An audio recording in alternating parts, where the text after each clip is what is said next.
بسم اللہ الرحمن الرحیم۔ سفید کبوتر کا ایک ایسا واقعہ جس کو سن کر آپ کی آنکھوں میں آنسو آ جانے ہیں۔ کبوتر کو لوگ بہت ہی محبت سے پالتے ہیں۔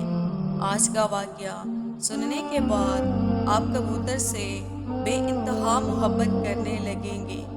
یہ واقعہ ہے ایک کبوتر اور امام حسین علیہ السلام کا 61 ہجری 10 محرم کے دن کربلا میں امام حسین علیہ السلام کا سر مبارک آپ کے بدن سے جدا کر دیا گیا، جب پیارے نبی محمد صلی اللہ علیہ وآلہ وسلم کی شہزادوں کو قید کر لیا گیا۔ امام حسین علیہ السلام کے غم میں آسمان بھی برس برس کے رو رہا تھا۔ 10 محرم کو ایک سفید کبوتر کربلا کے میدان سے گزر رہا تھا۔ کبوتر نے دیکھا کہ کربلا کی تپتی ہوئی زمین پر رسول کے نواسے کا جسم مبارک تنہا پڑا ہے۔ وہ چیختا ہوا آسمان سے نیچے اتر آیا اور دوسرے پرندوں سے کہنے لگا کہ قیامت آ گئی ہے اور پیارے نبی محمد صلی اللہ علیہ وآلہ وسلم کے نواسے کو کربلا میں شہید کر دیا گیا۔ رسول اللہ کا خاندان کربلا میں بکھر گیا ہے۔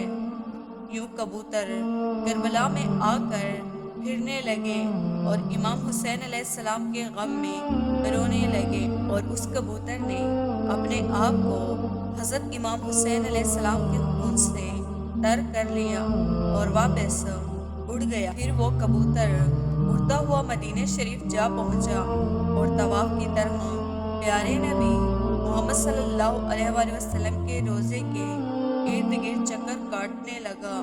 اس کبوتر کے پروں سے خون کے قطرے ٹپک رہے تھے۔ مدینے کے لوگوں نے جب اس کبوتر کا حال دیکھا تھا تو وہ حیران پریشان ہو گئے۔ اس کے بعد جب ان لوگوں کو معلوم ہوا کہ کربلا میں حضرت امام حسین علیہ السلام کو شہید کر دیا گیا ہے، تو پھر معلوم ہوا کہ وہ سفید کبوتر پیارے نبی رسول صلی اللہ علیہ وآلہ وسلم کے روضے پر کیوں آیا تھا۔ کبوتر یہ پیغام دینے کے لیے آیا تھا کہ رسول کے نواسے کو بے دردی سے شہید کر دیا گیا ہے۔ اسی لیے بزرگوں نے ارشاد فرمایا ہے کہ دنیا میں جو سفید رنگ کا کبوتر ہے وہ اسی کبوتر کی نسل میں سے ہے۔ اسی لیے اللہ تبارک تعالیٰ نے ان کبوتروں میں اتنی شفا اور برکت رکھی ہے۔ تاریخ میں لکھا ہے کہ مدینہ میں ایک گاؤں میں سیام نام کا ایک یہودی رہتا تھا۔ اس کی ایک بیٹی تھی جو بہت ہی خوبصورت تھی۔ اس کو اچانک ہی برا کا مرض ہو گیا، جس کی وجہ سے اس کے ہاتھ پاؤں اور آنکھوں نے کام کرنا ختم کر دیا۔ وہ لڑکی نابینا ہو گئی۔ اس لڑکی کو دیکھ کر اس کے رشتہ دار اور محلے کے لوگ اس سے شدید نفرت کرنے لگے۔ لوگ باتیں کرنے لگے کہ کہیں یہ مرض ہمیں نہ لگ جائے۔ وہ یہودی اپنی بیٹی کو لے کر اس شہر سے دور چلا گیا۔ ایک باغ میں جا کر اس نے رہائش کر لی۔ وہ یہودی سارا دن شہر میں کام کرتا اور واپس شام میں اپنی بیٹی کے پاس آ جاتا۔ ایک دن ایسا ہوا کہ وہ یہودی اپنے کام میں اتنا مصروف ہو گیا تھا کہ وہ شام میں اپنی بیٹی کے پاس نہ آ سکا۔ لڑکی پریشان ہو گئی کہ اتنا وقت ہو گیا ہے اور میرا والد ابھی تک نہیں آیا۔ وہ اپنے والد کو ڈھونڈتی ہوئی ایک درخت کے نیچے جا پہنچی۔ لڑکی نے محسوس کیا کہ اس کے آس پاس ایک پرندے کی چیخ بھری آواز آ رہی ہے۔ اس آواز میں اتنا درد تھا کہ وہ لڑکی اس آواز کو سنتے ہوئے اور آواز کا پیچھا کرتے ہوئے اور گھسیٹتے گھسیٹتے اس درخت کے نیچے جا پہنچی۔ حالانکہ وہ لڑکی دیکھ نہیں سکتی تھی، لیکن اس لڑکی نے پھر بھی اپنا سر اٹھایا اور درخت کے اوپر دیکھا۔ وہاں پر ایک سفید کبوتر بیٹھا تھا جس کے پروں سے خون کا قطرہ گرا اور لڑکی کی دائیں آنکھ پر جا گرا۔ اس خون کے قطرے کا گرنا تھا کہ امام حسین علیہ السلام کی خون کی برکت سے اس لڑکی کی آنکھوں کی روشنی واپس آ گئی۔ وہ لڑکی اپنی ایک آنکھ سے دیکھنے لگی اور ایک اور خون کا قطرہ اس کی دوسری آنکھ پہ بھی گر پڑا۔ خون کی برکت سے لڑکی دونوں آنکھوں سے دیکھنے لگی۔ لڑکی بہت ہی خوش ہو گئی اور ساتھ میں حیران بھی ہو گئی۔ جب لڑکی نے اوپر درخت میں دیکھا تو ایک کبوتر خون سے لکھڑا ہوا تھا۔ خون کے کچھ قطرے لڑکی کے جسم کے اوپر بھی گر پڑے۔ ان قطروں کو اس لڑکی نے جسم کے اوپر مل لیا اور اس کا پورا جسم ٹھیک ہو گیا۔ امام حسین علیہ السلام کی خون کی برکت سے لڑکی کو مکمل شفا مل گئی۔ اس خون میں ایسی شفا تھی کہ لڑکی پہلے سے بھی زیادہ حسین ہو گئی۔ لڑکی خوش ہو کر اٹھی اور باغ سے باہر اپنے باپ کی تلاش میں نکلی۔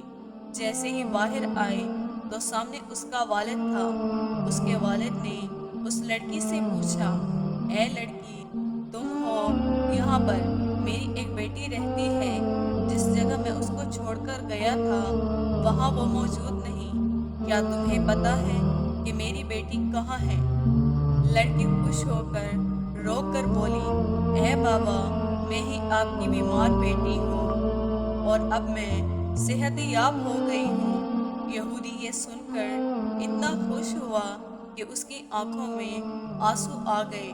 خوشی سے اپنی بیٹی کو گلے لگایا، اے بیٹی، تجھے اپنی آنکھوں سے دیکھنا کیسے لگا؟ تو اس کی بیٹی نے اس کو پورا واقعہ سنایا۔ وہ لڑکی اپنے باپ کو اس درخت کے نیچے لے گئی۔ یہودی نے کبوتر سے کہا، اے خوبصورت پرندے، تیرے اس دردناک آواز کے پیچھے وجہ کیا ہے؟ تیرے پروں سے یہ مبارک خون کس کا ہے جس کے خون میں اتنی شفا ہے؟ کبوتر نے جواب دیا، یہ خون محمد صلی اللہ علیہ وآلہ وسلم کے نواسے میں سے امام حسین علیہ السلام کا ہے، جس کو ظالموں نے کربلا میں شہید کر دیا ہے۔ یہ اسی خون کی برکت ہے۔ یہودی یہ سن کر اسی جگہ پر مسلمان ہو گیا۔ جب کوئی بھی اس یہودی سے مسلمان ہونے کی وجہ پوچھتا تو یہودی پورا واقعہ ان لوگوں کو تفصیل سے بتاتا۔ سلام ہو پیارے نبی سرکار دو عالم پر، سلام ہو محمد صلی اللہ علیہ وآلہ وسلم کے خاندان پر، سلام ہو اس پاک خون پر جو کربلا کی تپتی ہوئی زمین پر بہتا رہا۔ رسول کے دین کو بچانے کے لیے پیارے نبی کے خاندان نے اپنے اور اپنے پیاروں کی قربانیاں دے دی۔ ہمیں کوئی قربانی بھی نہیں دینی پڑی اور اتنی آسانی سے ہمیں اسلام مل گیا۔ ہم بھی کیسے لوگ ہیں، پھر بھی شکر ادا نہیں کرتے اور نماز نہیں پڑھتے۔ اللہ تعالی ہم سب کو نماز پڑھنے کی توفیق عطا کرے اور نیک اعمال کرنے کی توفیق عطا کرے۔ اللہ پاک نے ہمیں جتنی زندگی بھی دی ہے، ہم اس کو اللہ پاک کی شکر